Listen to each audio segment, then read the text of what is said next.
Bismillahirrahmanirrahim. Assalamualaikum warahmatullahi wabarakatuh. Alhamdulillahilladzi anzala ala abdihil kitaba wa lam yaj'al lahu 'iwaja qayyiman liyundhira ba'san syadidan min ladunhu wa yubashshiral mu'minin alladzina ya'maluna shalihati anna lahum ajran hasana. Allahumma shalli ala sayidina Muhammad wa ala ali sayidina Muhammad. Rabbi shrah li sadri wa yassir li amri wahlul 'uqdatam min lisani yafqahu qawli. Taib ayuhal ikhwah rahimani rahimakumullah. Kaifa halukum? Alhamdulillah innana bi khair. Baiklah ikhwah sekalian dimuliakan Allah Subhanahu wa taala, kita panjatkan puji syukur kehadirat Allah Subhanahu wa taala atas karunia nikmat iman Islam pada kita semua, sehingga pada pagi yang berbahagia ini kita bisa belajar bersama untuk memahami bagaimana apa yang kita baca dalam sholat kita. Sholawat serta salam kita curahkan kepada junjungan kita Nabi besar Muhammad sallallahu alaihi wasallam yang selalu kita nantikan syafaatnya kelak di hari kiamat. Taib ayuhal ikhwah rahimani rahimakumullah. Sholat merupakan rukun yang kedua setelah syahadat, ya, seperti yang dikatakan oleh Rasulullah, as-sholatu imaduddin, ya, bahwasanya sholat adalah tiang agama. Barang siapa yang meninggalkannya maka dia telah menghancurkan tiang agama. Dan sholat merupakan pembeda antara muslim dan kafir.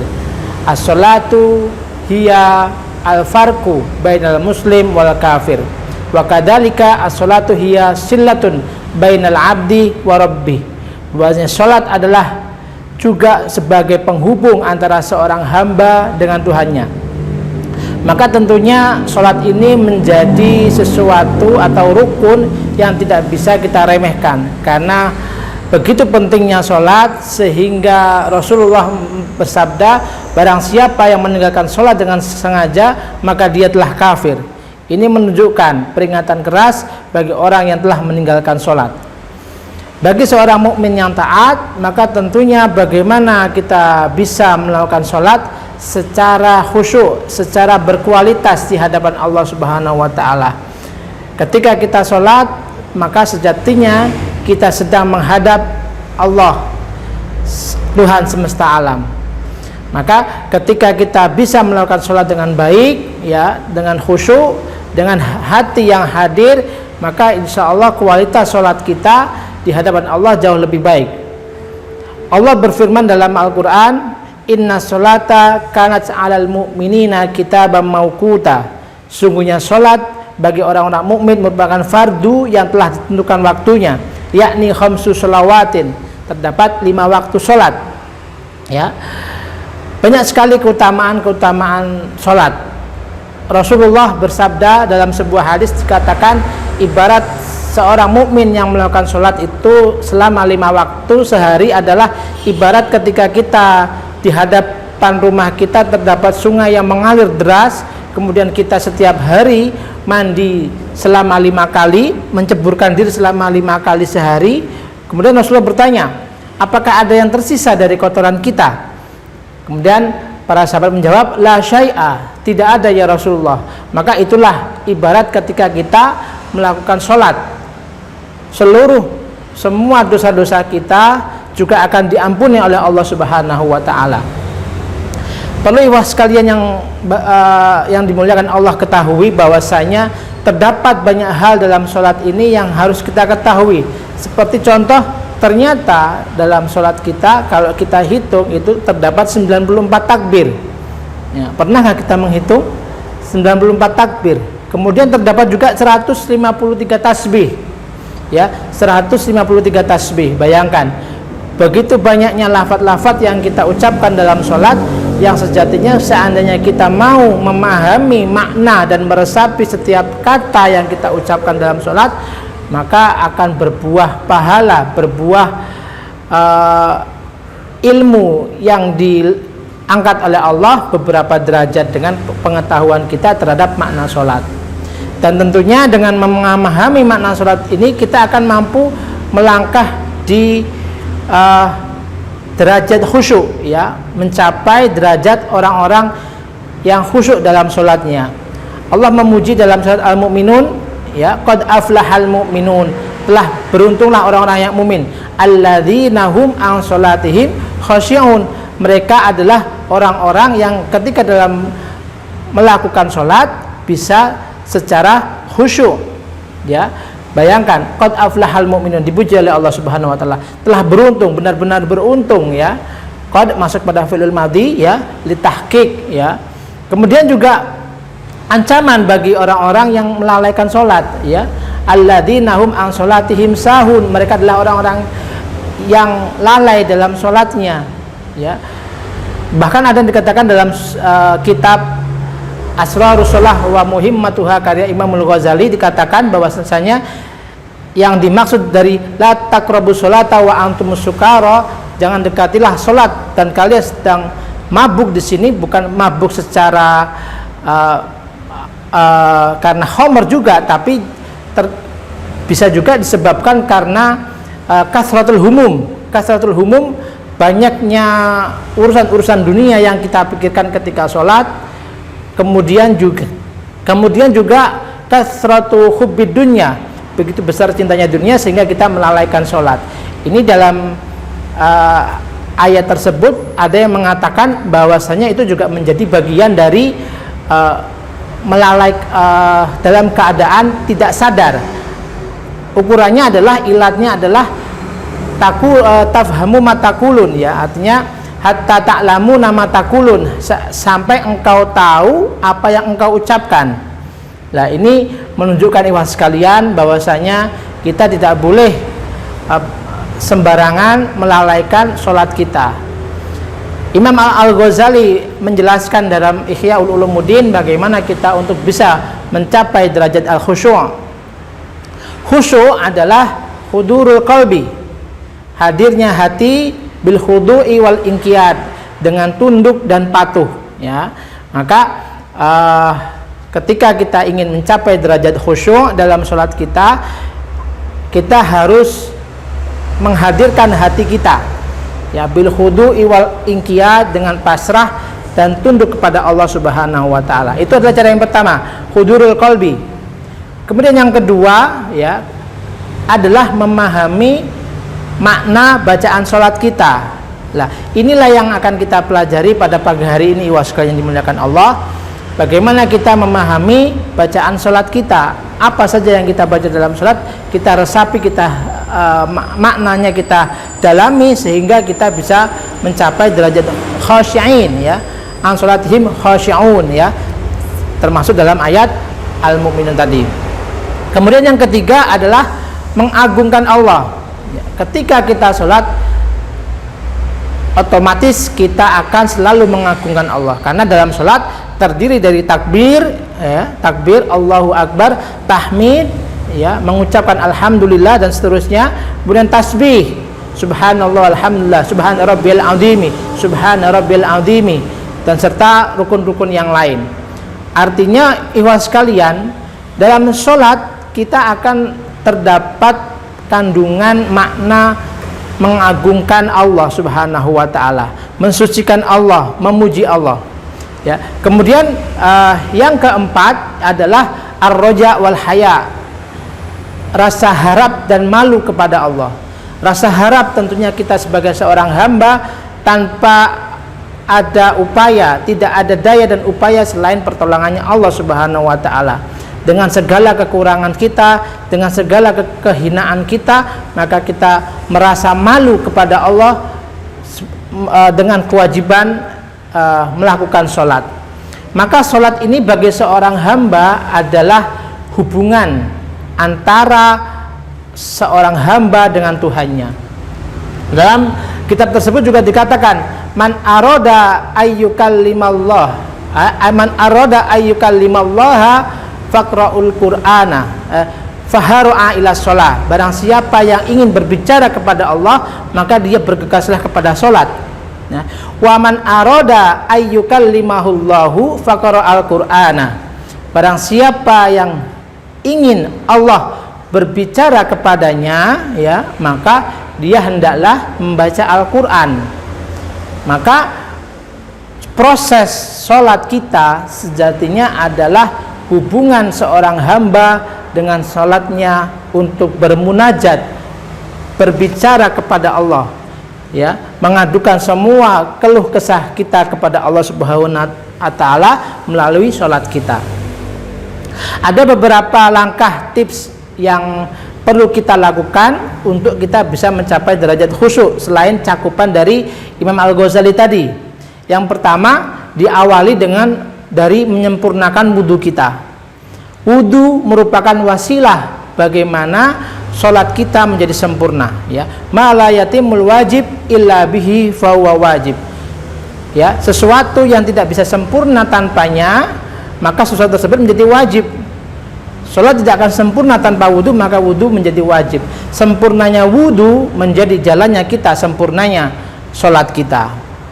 Bagaimana menyempurnakan wudhu? Tentunya yang pertama jelas adalah menyempurnakan syarat dan rukunnya, ya, urutannya, tartib dan sebagainya. Nah, ini bisa dipelajari dalam ilmu fikih, ya. Seperti contoh hal yang mendasar adalah kehadiran hati kita saat kita menunaikan wudhu kita,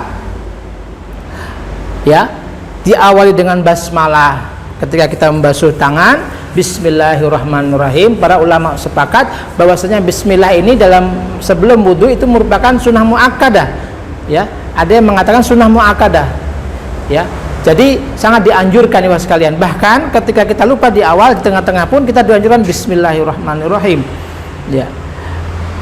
Bagaimana kita menghadirkan hati kita dalam wudhu kita, itu merupakan awal daripada kita menuju sholat khusyuk, ya. Ketika kita membasuh muka,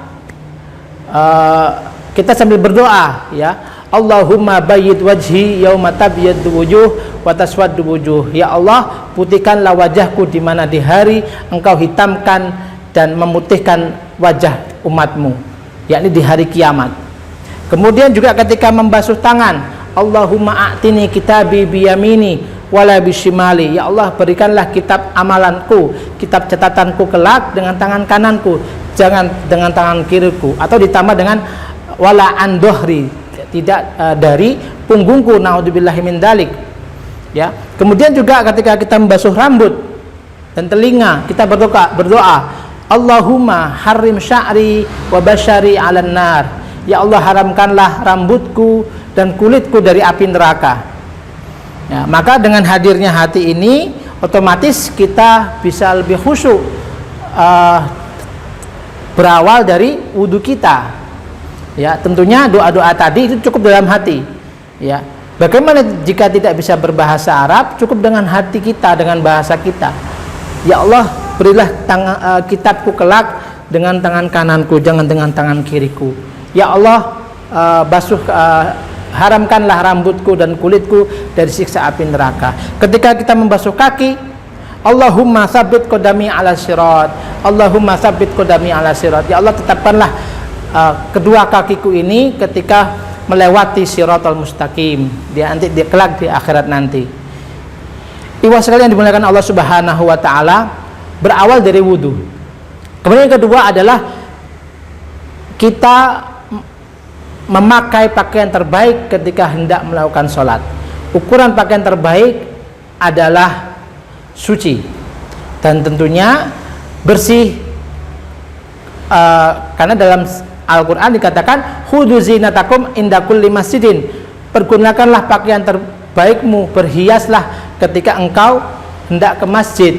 Artinya menggunakan pakaian terbaik. Bagaimana kita mau menghadap seorang atasan kita atau orang yang lebih tinggi kita, otomatis kita juga memakai pakaian terbaik. Bagaimana kita menghadap Allahu Rabbul Alamin, Allah Tuhan semesta alam, tentunya harus memberikan yang terbaik pula dari mulai pakaian kita, ya. Kemudian yang ketiga, ya, setelah kita bisa menyempurnakan wudhu, ya, kemudian mendatangi sholat kita dalam keadaan bersih, ya, badan, pakaian, ya, kemudian memahami makna bacaan sholat yang tadi seperti katakan Imam Al-Ghazali, ya, melalui bahasa Arab, melalui kelas ini, ya. Kemudian tidak berbicara terhadap perkara urusan duniawi antara adzan dan iqomat. Kita minimalisir, kita duduk jenak berzikir, ya, membaca Al-Qur'an, bersiap-siap lebih awal, artinya kita semangat akan menghadap Allah Subhanahu wa taala. Ikhwas yang dimuliakan Allah Subhanahu wa taala, salat khusyuk ini merupakan sebuah proses yang panjang. Wa'bud rabbaka hatta ya'tiyakal yakin. Beribadahlah kepada Allah sehingga datang keyakinan terhadap kamu semakin mendalam. Hatta ya'tiyakal yakin. Artinya sebuah proses, ya. Tidak serta-merta kita bisa sholat khusyuk saat ini kemudian selamanya bisa sholat khusyuk terus-menerus. Belum bagaimana kita harus juga membersihkan hati kita, keseharian kita, menjauhi dari maksiat agar kita bisa sholat secara khusyuk, ya. Tapi bagaimanapun kita, ya, siru ilallah, datangilah Allah, ya, walaupun kita dalam keadaan pincang atau cacat. Artinya jangan pernah menyerah, berputus asa dari rahmat Allah. Bagaimanapun kita bisa melakukan sholat, itu merupakan sudah langkah yang terbaik, bisa menghadap Allah Subhanahu wa ta'ala sambil terus untuk memperbaiki diri kita, memperbaiki kualitas sholat kita. Itu merupakan pembukaan dari saya, wahai sekalian dimuliakan Allah Subhanahu wa taala. Sebelum kita masuk kepada materi kita, yakni bagaimana memahami bacaan sholat dari sisi bahasa dan ilmu nahwu dan shorof, ya. Saya akan sedikit banyak membedah dari sebuah kitab dari Yayasan Bisa, yakni bagaimana memahami bacaan sholat. Nanti PDF ini bisa kita share secara gratis. Silahkan komen di live Facebook ini untuk bisa kita kasih PDF-nya, ya. Maka pada kali ini kita akan memahami bacaan sholat secara kata per kata, ya. Jika ada yang sudah memiliki dasar nahwu shorof, itu bisa untuk mereview kembali. Kita akan belajar bersama pada pagi yang cerah ini. Mari kita mulai belajar kita dengan bersama membaca basmalah. Bismillahirrahmanirrahim serta doa Allahumma inna nas'aluka ilman nafi'ah wa rizqan thayyibah wa amalan mutaqabbalah. Amin amin ya rabbal alamin. Baik, kita akan mulai. Yang pertama adalah takbiratul ihram, ya. Kita tidak membahas niat, ikhwan sekalian, karena niat ini ulama sepakat tidak ada lafal khusus dan hanya dilakukan dalam hati. Jika kita bisa melakukannya dengan bahasa Arab seperti yang diajarkan guru-guru kita, usolli salata dhuhri arba'a raka'atin mustaqbilal kiblati ma'muman lillahi ta'ala, itu diperbolehkan. Sedangkan melafalkan niat itu menurut Imam Asy-Syafi'i, di kalangan Imam Asy-Syafi'i itu hanya mustahab, dianjurkan, disunahkan, tetapi tidak bisa melepas kewajiban kita untuk berniat dalam hati, ya. Jadi bahkan ketika salah niat secara lafaz melafalkan tapi hati kita tepat betul, kita perbaiki ketika kita takbir, itu tetap sah sholatnya. Jadi niat itu dikerjakan fi awwali rukni, di rukun yang pertama, Allahu Akbar, sambil berniat dalam hati. Ya, yang pertama adalah takbiratul ihram. Kalimatnya kita sudah paham, Allahu Akbar, yang artinya Allah Maha Besar.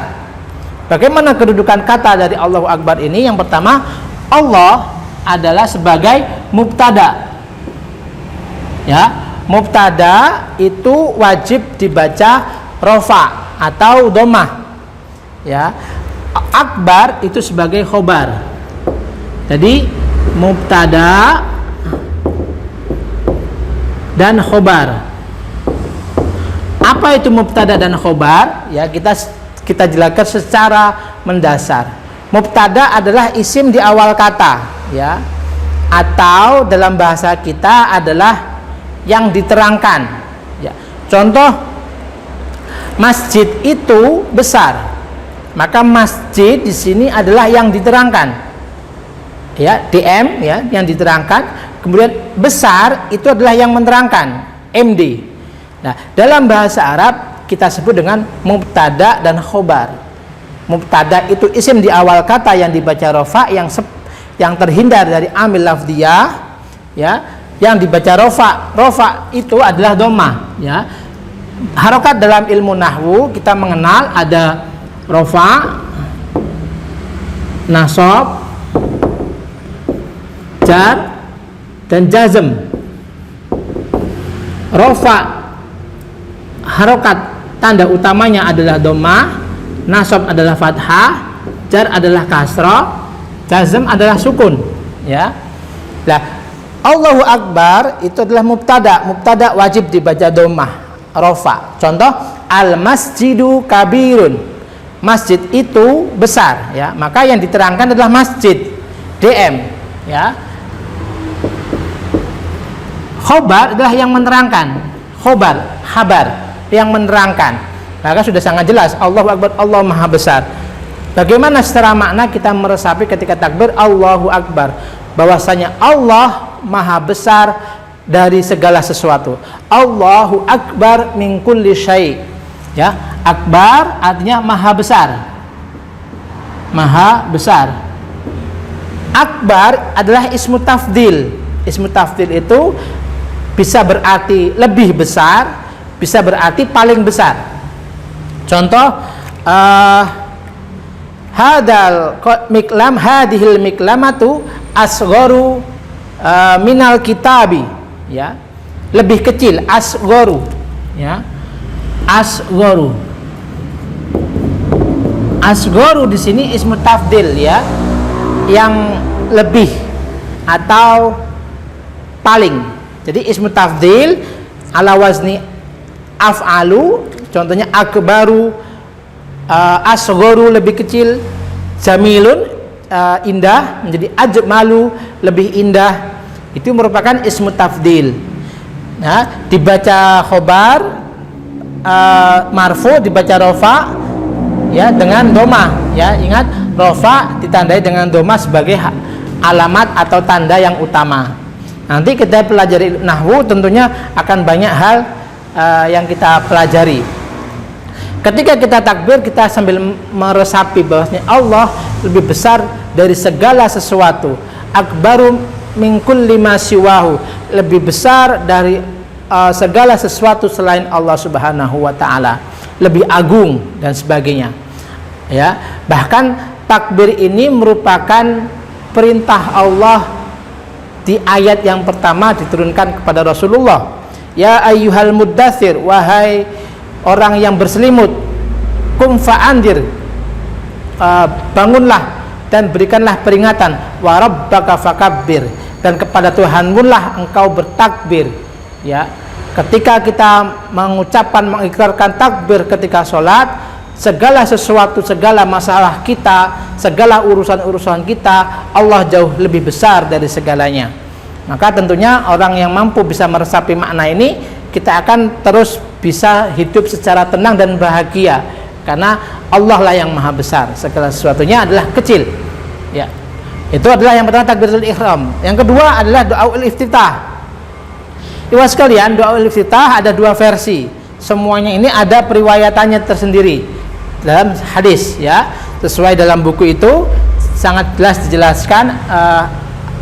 Ya, yang pertama adalah Allahu Akbar kabira, ya, Allahu Akbar kabira. Kita sudah tahu Allahu Akbar, Allah Maha Besar, kabira dengan segala kebesarannya, ya, dengan segala kebesarannya, ya.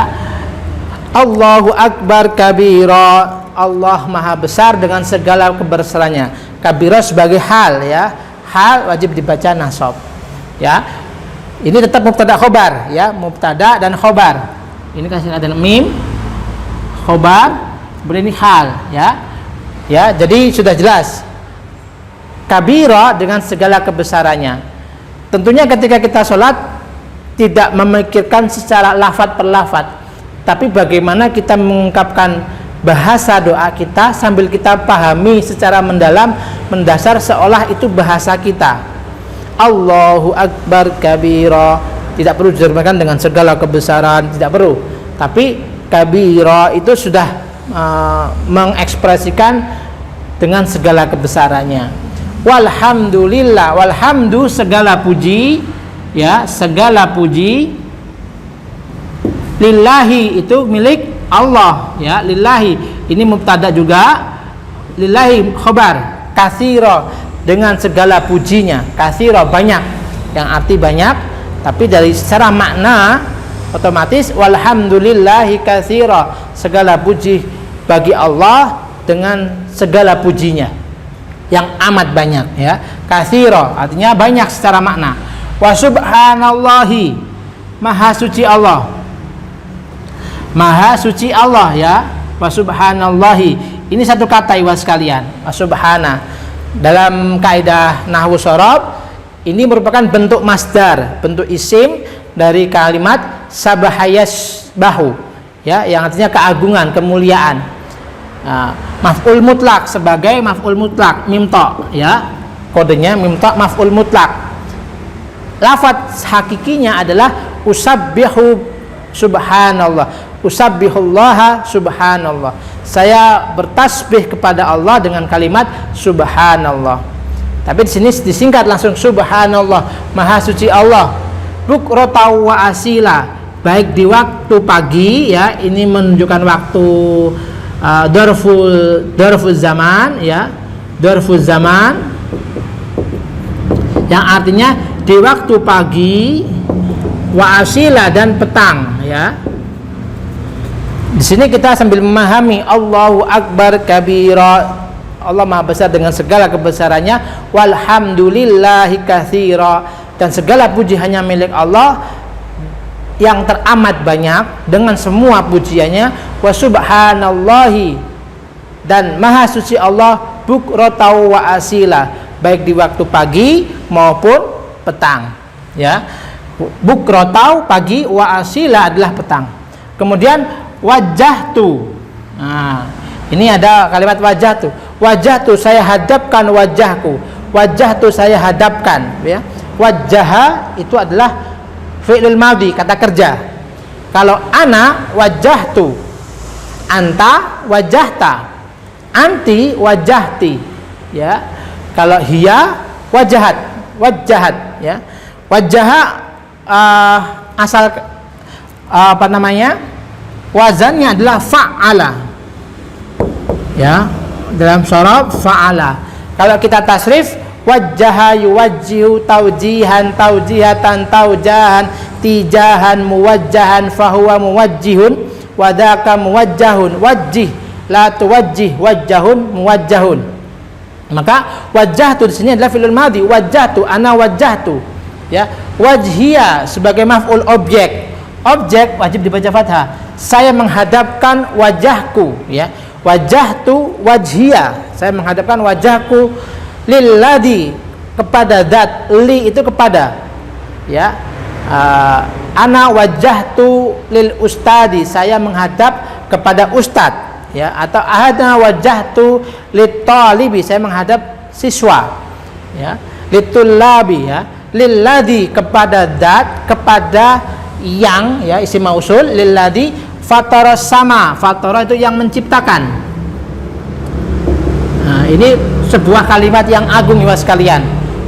Ketika kita mengikrarkan bahwasanya saya menghadap kepada zat yang menciptakan langit dan bumi, as-samawat, langit, ya, wal ardo, dan bumi, ya. Jika kita membahas secara detail secara nahwu shorof, tentunya waktunya tidak akan cukup, ya. Kita lebih fokus kepada makna kata per kata untuk kalangan pemula, ya. Jadi saya menghadap wajahku, ya, wajhiya, ya. Wajhiya di sini ada ya mutakalim, contohnya kolami, ya. Maka ini pena saya, kitabi, kitab saya. Maka ini wajhi asal katanya, ya, wajhiya, karena sebagai maf'ul bi, ya, boleh dibaca fathah untuk kemudahan, ya, untuk kemudahan. Wajhiya lilladzi, kepada zat yang menciptakan fataras samawati, langit dan bumi, hanifan, secara lurus, ya, secara lurus, musliman, dan berserah diri, berserah diri, ya. Jadi kepada zat yang menciptakan langit dan bumi, hanifan, secara lurus, istiqomah serta ikhlas, ya, musliman dan berserah diri kepada Allah Subhanahu wa taala. Maka ketika sholat kita benar-benar mengikrarkan diri kita bahwa kita sedang menghadap kepada Zat yang menciptakan langit dan bumi secara lurus dan berserah diri. Kemudian wama ana minal musyrikin, ya, di sini manafiyah, dan tidaklah aku di antara orang-orang yang musyrik, ya. Dan tidaklah aku di sini ada ma ini artinya tidak, ya, manafiyah. Wama, dan tidaklah aku minal musyrikin, di antara orang-orang yang musyrik, yang menyekutukan Allah Subhanahu wa taala. Kemudian di sini ditegaskan lagi, inna sholati, sesungguhnya sholatku, ya, tadi sudah dipahami. Hada kolami, ini pena saya.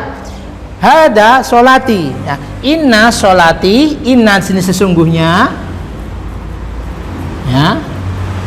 Inna sholati, sesungguhnya sholatku, ya, tadi ya mutakalim untuk kepemilikan saya. Inna sholati, sesungguhnya sholatku, wa nusuki, dan ibadahku, ya, ibadahku, ya, nusuk, nasakayan suku nusukan, ya, wa mahyaya, hidupku, wa mamati, dan matiku, ya. Jadi lillahi, ya, itu hanya untuk Allah Rabbil Alamina, yang menguasai alam semesta. Nah, bayangkan ikhwas sekalian, ini ikrar yang dalam, bahwasanya kita menyatakan bahwasanya sesungguhnya sholatku, hidupku, matiku, ya, ibadahku lillahi Rabbil Alamina, hanya untuk Allah yang menciptakan, yang menguasai alam semesta, ya. Inna sholati wa nusuki wa mahyaya wa mamati lillahi Rabbil Alamina, untuk Allah semata. Maka ketika benar-benar kita memahami makna ini, sejatinya bahwasanya hidup kita itu hanya untuk Allah. Wa ma khalaqtul jinna wal insa illa liya'budun, sungguhnya aku tidaklah menciptakan jin dan manusia kecuali untuk beribadah kepadaku, liya'buduni, ya, kecuali untuk beribadah kepadaku. Maka ikrar ini, ya, bahwasanya hidup itu sebenarnya hanya untuk Allah dan dari Allah semata, ya. Kemudian la syarika lahu, dan tidak ada sekutu, ya, la syarika, tidak ada sekutu. Ada la nafiyah lil jinsi, ya, la syarika ini ismula, tidak ada sekutu, ya, sekutu, lahu, kepada Allah, tidak ada sekutu bagi Allah, la syarika lahu, hanya Allah lah Tuhan semesta itu, tidak ada daya dan upaya selain Allah, la syarika lahu, tidak ada tidak ada sekutu bagi Allah Subhanahu wa taala.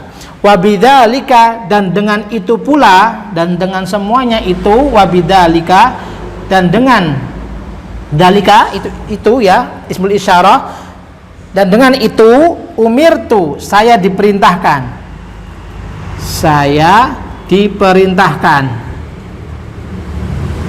Nah, asal katanya adalah amara ya'muru, memerintah. Amara adalah kalimat aktif, memerintah. Untuk merubah menjadi pasif, ya, menjadi duma awaluhu wa kusira ma qabla akhirih, menjadi umira, ya, ini pasif, diperintah. Umira masukkan dhamir ta al mutaharrik ana, menjadi umirtu, ya, menjadi umirtu, saya diperintah, ya, saya diperintah. Contohnya doroba, memukul. Tapi kalau duriba, dipukul. Caranya dengan dhammah di awalnya, kasrah sebelum akhirnya. Dhamma awalhu wa kusira ma qabla akhirih, ya. Umirtu, saya diperintahkan, dan dengan itu pula saya diperintahkan untuk pernyataan itu semua. Wa ana minal muslimin, dan saya di antara orang-orang yang berserah diri. Berserah diri. Muslim itu maknanya adalah berserah diri, ya, seorang yang berserah diri. Maka sebenarnya kalau kita memahami makna muslim itu sendiri, kita hanyalah seorang hamba, kita hanya orang yang memasrahkan hidup kita hanya untuk Allah Subhanahu wa ta'ala. Ya, jadi kita sambil memahami, kita akan ulangi sambil diresapi, Allahu Akbar kabira walhamdulillahi katsira wa subhanallahi bukratan wa asila. Wajjahtu wajhiya lilladzi fataras samawati wal ard hanifan musliman wa ma ana minal musyrikin. Inna sholati wa nusuki wa mahyaya wa mamati lillahi rabbil alamin la syarika lahu wa bidzalika umirtu wa ana minal muslimin. Ya, sambil dipahami. Nanti jika untuk pemula kesulitan untuk mencari makna ini, kita akan bagikan PDF-nya. Ya, silakan komen di fanpage. Kemudian yang kedua, yang terakhir sebelum kita tutup, ya, kita akan target hari ini adalah sampai pada doa iftitah. Allahumma, ya Allah artinya. Allahumma artinya ya Allah. Ya, itu dengan membuang huruf nida, membuang huruf panggilan, diganti dengan mim al-musyaddadah, mim yang bertasydid, ya. Jadi Allahumma ba'id, jauhkanlah. Jauhkanlah. Asal katanya ba'ada, ya. Asal katanya adalah ba'ada. Ba'ada ala wazni fa'ala. Ya. Ini ada tasrifnya. Ba'ada yuba'idu muba'adadan wa bi'adan wa bi'adan fahuwa muba'idun wa daka muba'adun ba'id, ya, fil amr la tuba'id muba'adun muba'adun ba'id, dan jauhkanlah baini antara aku, ya. Baina itu di antara, ya. Baina di antara aku,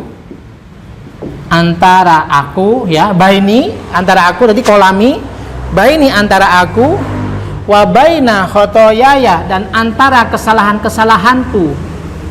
Khotoya itu jamak dari al-khoto, bisa dengan khoti'ah atau khotoya, ya. Khotoya adalah kesalahanku, kesalahanku, ya, khotoya. Ya, di sini ada ya mutakalim juga, kesalahanku, ya mutakalim, khotoyaya, ya. Kemudian kama ba'atta, ya. Jadi kan ba'ada fi'il madhi, kalau anta ba'atta, kalau ana ba'attu, ya, saya menjauhkan, Mama. Kamu telah menjauhkan, ba'atta, sebagaimana engkau menjauhkan bainal masyriqi wal maghrib, antara timur dan barat. Antara timur dan barat, ya. Ya Allah, jauhkanlah antara aku dan kesalahan-kesalahanku sebagaimana engkau jauhkan, ya, antara timur dan barat. Bayangkan Allah Subhanahu wa ta'ala, kita memohon agar Allah mengampuni dosa-dosa kita sebagaimana Allah menjauhkan antara timur dan barat. Kemudian Allahumma lagi. Allahumma, ingat artinya apa? Ya Allah. Nakini itulah sucikanlah aku. Nakko yunaki tankiyan, tankiyatan, tankoan, tinkoan, munakkon, fahuwa munakin, wadaka munakkon, nakki, la tunakki, munakkon, munakkon. Ya, ala wazni fa'ala yufa'ilu taf'ilan, taf'ilatan, taf'alan, tif'alan, mufa'alan, fahuwa mufa'ilun, wadaka mufa'alun, fa'il, nakki, la tunakki, ya. Nakini, ya, ini ada nunul wikoyah sebagai objek, ya, kepadaku, ya, ya Allah, sucikanlah aku, ya, sucikanlah aku. Saya harap ikhwas sekalian juga bisa membawa tulisan catatan untuk memahami, mencatat kata per kata. Nakini, sucikanlah aku, minal khotoya. Ingat, khoto artinya apa? Khotoya, kesalahan. Dari kesalahan, kama yunakko. Nah, di sini kama yunakko, sebagaimana dibersihkannya. Nah, nakko yunaki, asal katanya kan nakko, nakko yunaki. Nah, ini adalah pasif, ya, aktif, maaf, aktif dirubah menjadi pasif, maka yunakko, jadi yunakko, jadi duma awaluhu wa futiha ma qabla akhirih, pasifnya adalah yunakko, sebagaimana dibersihkannya as-saubu, pakaian, ya. Nah, ini sebuah pengibaratan ikhwas sekalian. Ya Allah, sucikanlah aku dari segala kesalahan sebagaimana engkau sucikan baju yang putih, ya, al-abyadu, putih, minad danasi, dari kotoran. Nah, bayangkan, ya, kotoran. Jadi sebuah pengibaratan, ya Allah, sucikanlah aku dari segala kesalahan sebagaimana dibersihkannya pakaian dari segala kotoran, ya. Allahumma gsil, ya, dan ya Allah, ghasala yaghsilu, mencuci, ya. Ghasala yaghsilu, fi'lul amr, ya, perintah. Igsil, yaghsilu. Allahumma gsil, ya, di sini ada fi'lul amr, ya. Ghasala yaghsilu, igsil, fathu kasrin, ya, dari bab fathu kasrin dari sulasi al-mujarrad. Ya Allah, suci, bersihkanlah khotoyaya, kembali lagi, kotoran, kesalahan-kesalahanku, bilma'i, dengan air, ya, bir sini dengan air, ya, alma, air, ya, alma, maun itulah air, bilma'i dengan air, wasalji dengan salju, wal baradi dan air yang dingin, air dingin, ya, wasalji wal baradi. Ya Allah, bersihkanlah segala kesalahan-kesalahanku dengan air dan salju dan air yang dingin. Di sini hadis ini menjadi juga kaidah dalam ilmu fikih bahwasanya salju dan air dingin merupakan bisa untuk bersuci. Ya, bisa untuk bersuci, ya. Tentunya salju di sini bukan saljunya, tapi menunggu mencair, ya. Menurut fikih Imam Asy-Syafi'i, salju di sini setelah mencair, ya. Dan juga air dingin, ukurannya adalah la dororo wala diroro, tidak membahayakan diri dan membahayakan orang lain, maka boleh digunakan, ya. Baik, kita akan ulangi lagi yang kedua. Coba sambil dipahami makna kata berkata, Allahumma ba'id baini wa baina khotoyaya. Ya Allah, jauhkanlah antara aku dan dengan segala kesalahanku, kama ba'atta bainal masyriqi wal maghrib, seperti halnya engkau jauhkan antara timur dan barat, bertemu, ya. Allahumma nakkini, dan ya Allah, sucikanlah aku, minal khotoya, dari segala kesalahan, kama yunaqqa thawbul abyadu minad danas, seperti halnya dibersihkannya baju yang putih dari segala kotoran. Dan ya Allah, bersihkanlah segala kesalahan-kesalahanku bil ma'i asal wal salji wal baradi, dengan salju dan air yang dingin. Nah, tentunya langkah yang pertama bagi para pemula harus dihafal terlebih dahulu, ya, harus dihafal. Ikhwas sekalian dimuliakan Allah, menuntut ilmu adalah sepanjang waktu. Kita memperbaiki hubungan kita dengan Allah melalui sholat kita, maka sejatinya kita memperbaiki segala urusan kehidupan kita. Seperti, ya. Jadi janji Allah, bahkan dalam hadis juga dikatakan, barang siapa yang memperbaiki hubungannya dengan dirinya dengan Allah, maka Allah akan memperbaiki hubungan dirinya dengan semua manusia, ya. Maka sholat ini menjadi ukuran. Bahkan dalam hadis dikatakan, awwalu ma yuhasabu yaumal qiyamati, bahwasanya amalan yang pertama kali dihisab di hari kiamat adalah as-sholat. Jika sholatnya benar, maka semua amal-amalnya itu juga dianggap benar, ya.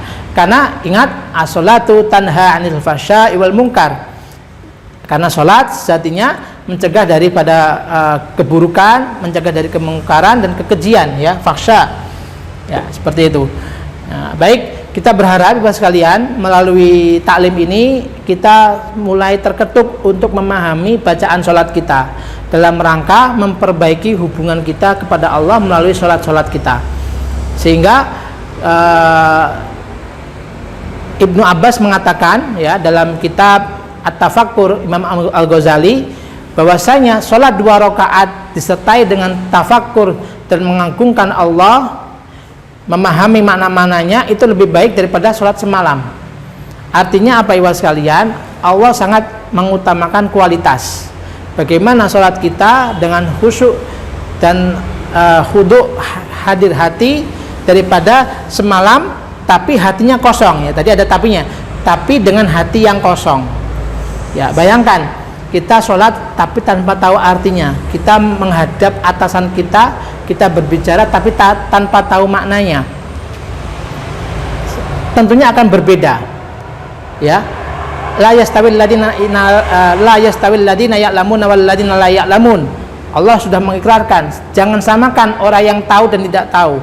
Maka pentingnya kita berilmu ya sekalian, yang bisa menjadikan ibadah kita naik derajat di hadapan Allah karena ilmu yang kita miliki. Maka teruslah menuntut ilmu sepanjang hayat agar kita dikehendaki Allah menjadi bagian yang dikehendaki Allah selalu dalam kebaikan. Man aradallahu bi khairan, maka barang siapa yang dikehendaki Allah baik, yufaqihu fiddin, maka Allah akan berikan ia kedalaman terhadap agamanya.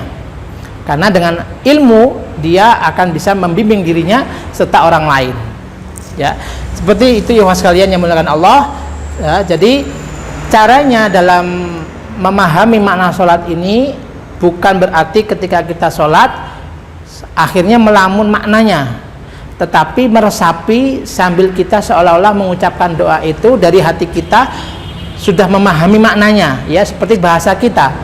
Ya, saya ulangi, Allahu Akbar kabira walhamdulillahi katsira wa subhanallahi bukratan wa asila. Wajjahtu wajhiya lilladzi fataras samawati wal ard hanifan musliman wa ma ana minal musyrikin, dan seterusnya. Baik ibu sekalian dimuliakan Allah Subhanahu wa taala, mohon maaf dengan segala keterbatasan. Semoga di pekan yang akan depan kita bisa tepat waktu, karena saat ini ada kesalahan teknis yang perlu kita siapkan dan ada beberapa hal syar'i yang tanpa bisa kita undur ya tadi. Mohon maaf. Semoga apa yang kita pelajari bermanfaat. Asa ayyan fa'ana Allahumma ta'alamna. Subhanallah alhamdulillah wa la ilaha illallah wal akbar. Subhanallah yang adada khalqihi wa ridha nafsihi wa zinata arsyihi wa midada kalimati. Semoga Allah selalu merahmati kita semua. Kita tutup dengan doa kafaratul majlis. Subhanakallahumma wa bihamdika asyhadu an la ilaha illa anta astaghfiruka wa atubu ilaik. Wabillahi taufiq wal hidayah. Wassalamualaikum warahmatullahi wabarakatuh.